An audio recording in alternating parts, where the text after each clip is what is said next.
वही बात हमेशा याद आती है जो उन्होंने, जब भी कोई व्यथित हुआ, जब भी कोई कहा कि मैं तो महादेव के लिए करता हूँ, मैं तो आपकी बोली बात को कर रहा हूँ, लेकिन लोग क्यों मुझको गलत समझ जाते हैं। साहब ने कहा कि यार सही तो एक ही जगह हो सकते हो, या तो महादेव के लिए हो जाओ या तो दुनिया के लिए हो जाओ। महादेव के लिए हो जाओगे, दुनिया खुद समझ लेगी एक दिन तू कौन है, तेरा नाम है क्या। सीता भी यहां बदनाम हुई। नहीं, कुछ तो लोग कहेंगे, लोगों का काम है कहना, छोड़ो बेकार की बातों को, कहीं बीत न जाए रहना, कहीं ये जीवन न बीत जाए। यही बात करते करते कि कौन कैसा है, कौन कैसा है, कौन कैसा है, सबकी समीक्षा करते करते हम अपनी यात्रा फिर से भूल जाते हैं। हमारा मन भी घोर हो जाता है। जो अघोर की तरफ चल रहा था वो घोर होकर फिर से डूब रहा है। न कोई किसी का घर चलाता है, न लेना है न देना है। लेना भी है तो महादेव, देना भी तो है महादेव। तो कौन बात के हाला बा, कौन बात के लिए हल्ला है भाई। परेशान है अलग ही। अच्छा, बहुत जगह देखिएगा कि किसी को लगेगा कि हम नहीं करेंगे तो होगा कैसे, अरे हमारे किए बिना होगा कैसे। साहब ने एक ऋषि की कहानी बताई थी। उन्होंने कहा ऋषि कश्यप रास्ते पे जा रहे थे तो उन्होंने एक अकेली गिलहरी को देखा जो सामने सड़क पे खड़ी थी। वो गिलहरी न हिलती थी न डुलती थी, एकदम मूर्ति की तरह खड़ी है और अपने पूंछ को ऊपर किए हुए है। गिलहरी की पूंछ ऊपर है, गिलहरी हिल नहीं रही है। ऋषि रुक गए। उन्होंने कहा अरे गिलहरी, तुम हिलते क्यों नहीं हो, क्यों खड़ी हो यहाँ मूर्ति की तरह। गिलहरी ने कहा ऋषि जी कुछ मत बोलिए, कुछ मत बोलिए, बोलूंगी तो हिल जाऊंगी। ऋषि ने कहा बात क्या है ये तो बताओ।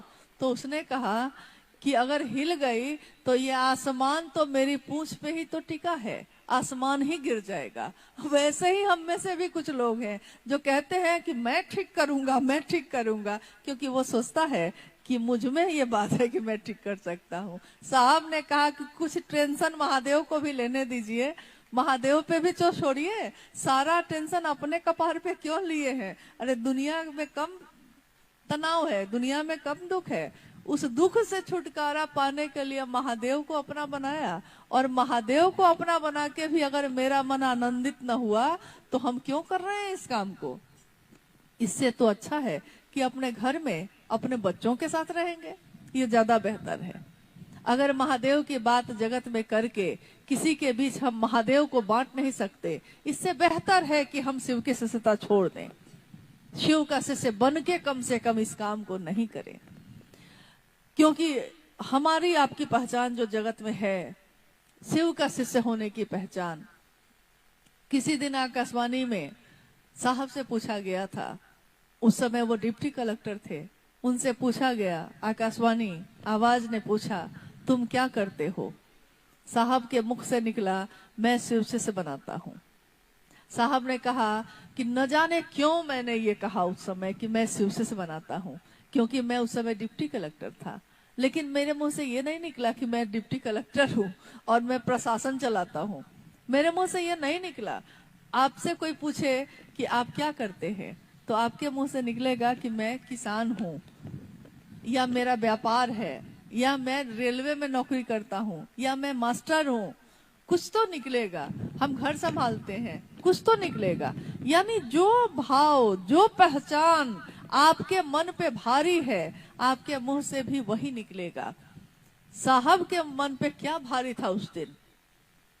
आकाशवाणी ने जब उनसे पूछा कि तुम क्या करते हो, तो उन्होंने कहा कि मैं शिव का शिष्य बनाता हूँ।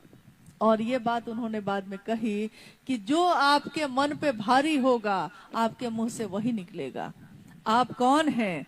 तो हमारे मुंह से आज भी क्यों नहीं निकलता हम शिव के शिष्य हैं। शिव के शिष्यों से ही गुरु की पहचान होती है।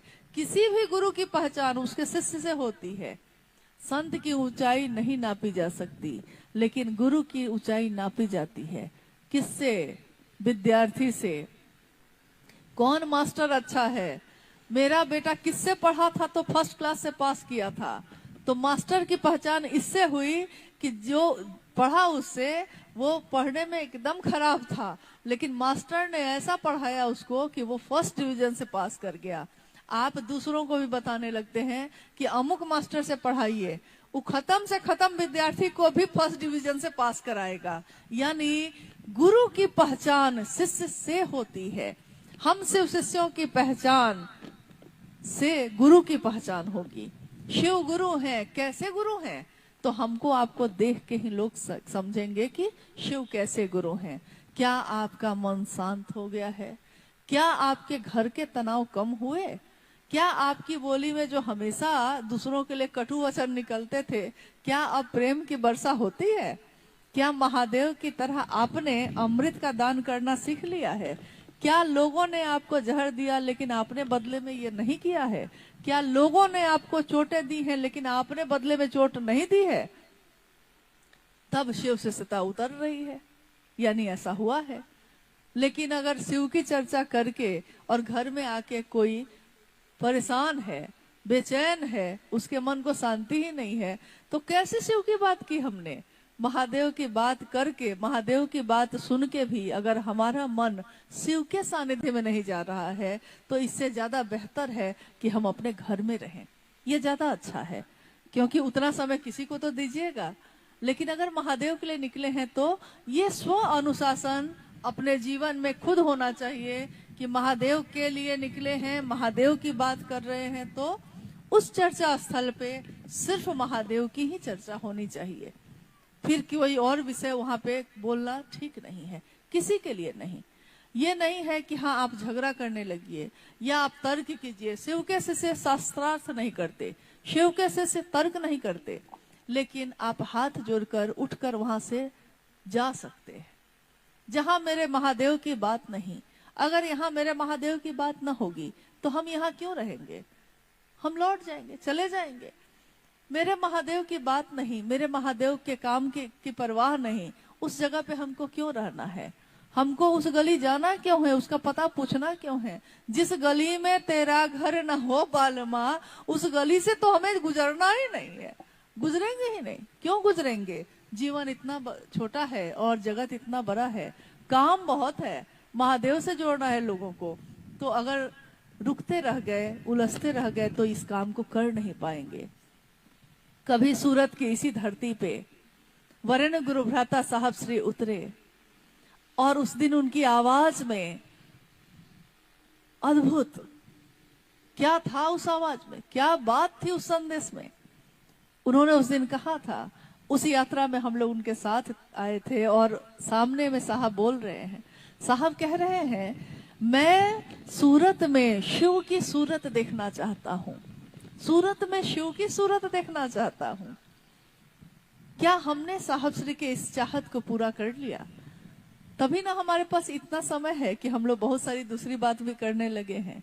अगर नहीं किया है तो अनुरोध है कि इस काम पे अपना ध्यान दें कि हाँ, सूरत में शिव की सूरत ही नहीं, शिव की सीरत भी उतरनी चाहिए। सिर्फ सूरत उतरने से काम अब नहीं चलेगा, सिर्फ चेहरा लगाने से काम नहीं चलेगा। सीरत, आचरण, चरित्र, आचरण अपने शिव जैसा, अपने साहब दीदी जैसा उन्होंने अपने जीवन का दान दिया है। इस काम में आहुति है, इस अनुष्ठान में, इस महापर्व में, इस महान उद्देश्य में हर व्यक्ति की मांग है। इसमें आप मेरा साथ दीजिए। मेरे इस गुरु कार्य को पूरा करने में साहब ने बार बार कहा है कि मैं अकेला सा महसूस करता हूँ, लाखों लोगों की भीड़ है, लेकिन कोई शिव की मनसा से शिव की तरफ क्यों नहीं चलता? मैं तो यही चाहता हूँ और कुछ भी नहीं। क्या साहब ने आपसे कुछ मांगा है? क्या साहब ने आपसे कुछ भी और चाहा है? कभी आपने ये कहा है क्या कि साहब के पास से ये चढ़ावा चढ़ाना है हमको? नहीं, उन्होंने कभी नहीं चाहा। अर्थ, धर्म, काम, मोक्ष किसी की कामना नहीं। कामना है तो बस एक ही कि मेरे गुरु महादेव की गूंज उठे। एक शिवरात्रि में उन्होंने महादेव की आरती के समय आंखें बंद करके जो प्रार्थना की, बाद में कहा कि जानते हैं मैं क्या कह रहा था महादेव से? मैं अपने महादेव से, अपने गुरु से ये कह रहा था कि ये हरा भोला हर शिव की जो गूंज उठ रही है, मैं चाहता हूं कि ये गूंज पूरी धरती पे उठे, हर जगह पे ये जागा जागा महादेव का उद्घोष सिर्फ नारा नहीं बन जाए, सचमुच में शिव जागे, सबके हृदय में जागे, और ऐसा जागे कि उसकी सीरत बदले। सूरत ही नहीं, सिर्फ हमारे आचरण ही नहीं बदले तो क्या फायदा होगा। हाँ, आपको मुझसे शिकायत कोई हो सकती है, लेकिन दूसरों से शिकायत हो सकती है। इसमें कोई बड़ी बात नहीं, क्योंकि आप कभी मेरे पास रहे नहीं, मुझसे कभी बात नहीं, आपके पास हम रहे नहीं, हमसे आपकी कोई बात नहीं। लेकिन आपकी बात अपने साहब से तो है ना, मेरी बात मेरे साहब से तो है। मैंने भी उनसे एक वादा किया कि जो उन्होंने कहा है वो करेंगे।